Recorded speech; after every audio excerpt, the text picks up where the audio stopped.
Kung minamalas ka nga naman, yung gulong natin sa unit natin ay may problema, kaya nandito tayo sa Overland Trading. Kaya magandang hapon sa inyo mga kakusina. Shout out sa taga Overland Trading. Lagi kong pinupuntahan para ipa-check yung unit natin, unit na DE64B minivan.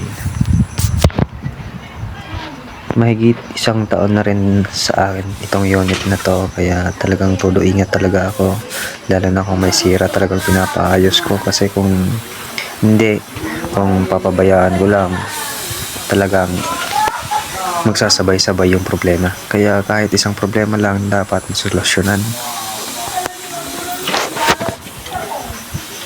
Hindi biro talaga yung magkaroon ng sasakyan. Sabi nga nila talagang ganitong unit na minivan talagang magasto. Talagang magasto talaga pag may sasakyan mga kakusina. Kaya talagang todo support na lang kayo sa kung anong meron kayong sasakyan. Talagang kailangan nyo talagang paglaanan ng pera. Kasi talagang darating talaga yung time na manghihingi yan ng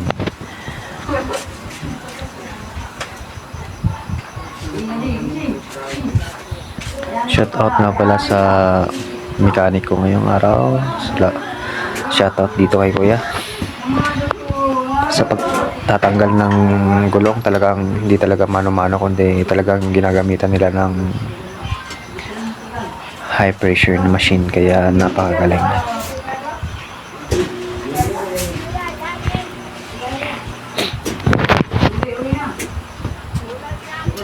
Nga pala yung unit ko, nabili ko nga pala to sa Lapu-Lapu sa Cebu City. Mahigit isang taon na rin, kaya kung titingnan natin talagang okay pa naman yung gulong, pero may napansin ako kanina na may side siya na medyo napudpud. Sabi ng mechanic talagang na-disalign po yung mga gulong natin, kaya kailangan na natin solusyonan. Dito may napansin ako na may raisang, ang tawagin sa amin sa waray-waray, raisang o nail na nakabaon, kaya pala mahina kanina yung paglagay ko ng hangin, kaya ganun.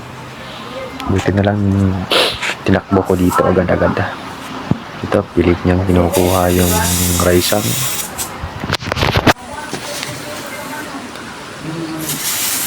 Ang tawag ngayon din pagsuswa din kay bulkate, o sa Tagalog tinatawag na vulcanizing. Nandito ako ngayon sa vulcanizing shop ng Overland Trading para ipaayos ko. Kung titingnan mo, medyo napudpud na talaga siya. Kaya plano ko after nito maghanap ako ng gulong para ipalit agad dito.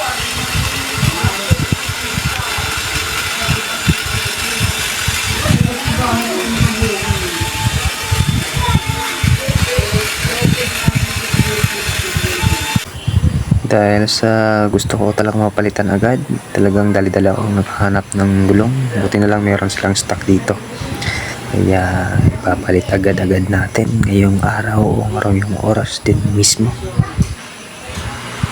Ayoko kasi may sasabay-sabay yung problema, kaya kung anong problema talagang pinapalitan ko talaga sa unit ko. Talagang maalaga talaga ako dito. Kung okay lang hindi ko alaga yung sarili ko, basta yung sasakyan maalaga lang, alagaan lang, kasi yung buhay natin yung nakasalalay dito. So pang araw-araw ginagamit ko to, lalo na sa negosyo ko sa kusina ni Cardo. Talagang hindi talaga biro magkaroon ng sasakyan. Simula sa pool pa lamang nagkaroon ako nito, pero hindi ko pinagsisisihan yun. Kasi kung nakikita ko talagang may napapaayos ako sa parte ng nasira ng sasakyan ko, talagang nakakawala talaga ng stress. Nakikita mo na panibagong piyesa na naman na add sa unit ko, talagang napakagaan sa loob. Nga pala mga kusina, dalawang gulong yung pinapalitan ko para maging pantay na. Tapos yung front na gulong ilalagay ko sa likod para maging fix naman, pantay lahat. Ito nito ipapa-align ko pa naman to kasi ayoko nang ulit to dahil sa nan-disalign siya, medyo talagang napektuhan talaga yung gulong, kaya napudpud talaga yung side na nakikita nyo ngayon. Kita nyo naman, ito na nilalagay na yung mga bagong gulong, parang bago lang yung unit natin kung titingnan natin.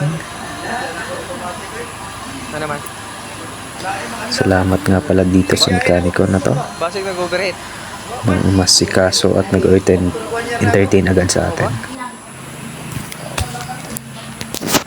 Ito na pala tayo sa second branch ng Overland Trading para ipa-align yung mga gulong natin kasi ayoko nating maulit-ulit.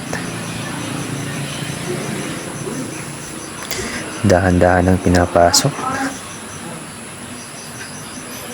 Medyo mahirap yung pagpasok dito kasi kailangan mong tansyahin kung kasya ba yung mga gulong kasi mas malaki kasi yung space, kaya kailangan talaga ng masterpiece nito, kaya si kuya na yung pinadrive ko dito. Boss, banana boss.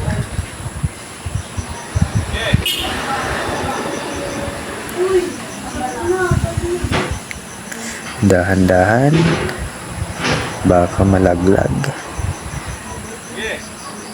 Kasi kung malalaglag lang naman, panibagong sira na naman. Malalay lang.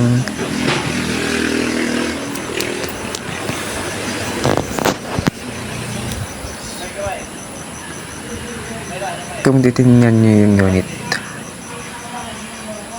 parang bago at fresh ko pa dahil sa bagong mga gulong. Pero sa totoo lang, talagang pinubusisi ko talaga yung unit na to araw-araw kasi ayokong makadiferensya.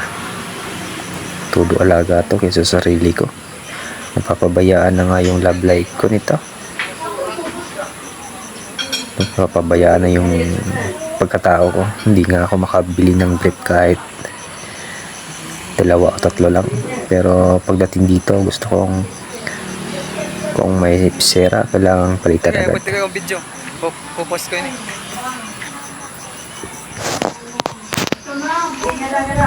Nga pala, pinalagyan na rin natin ng sensor both side ng mga gulong para ma-check natin lahat kung naka-align ba. Talagang computerized na talaga ngayon yung pag-aayos ng mga unit natin, kaya mas napapamadali lahat.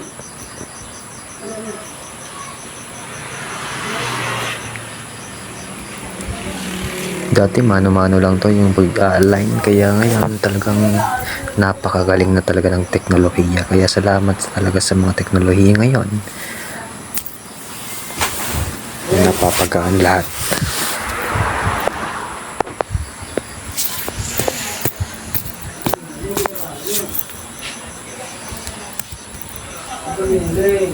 Sa unit na to, DA64B manual transmission, talagang tipid talaga sa gas.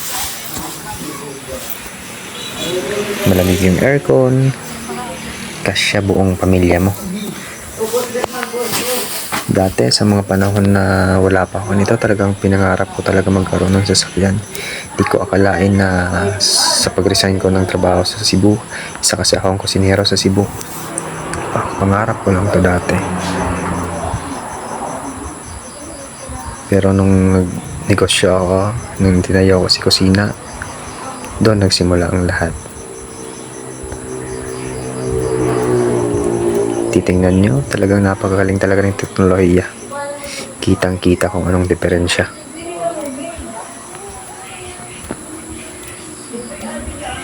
Shout out dito sa mekaniko. Ang galing-galing mo, sir.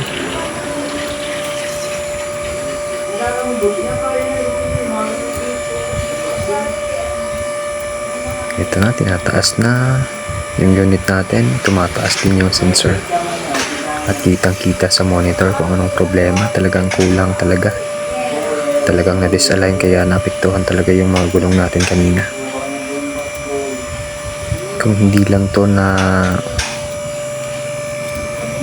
napaball kit natin kanina, hindi natin makikita kung ano talaga yung pinaka main problem ng unit natin, kaya buti na lang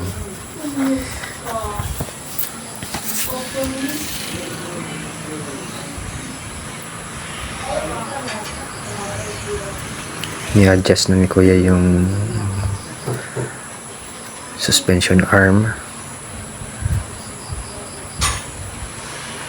yung manibela. Kailangan pantay lahat. Tulad din sa buhay, kailangan talagang pantay.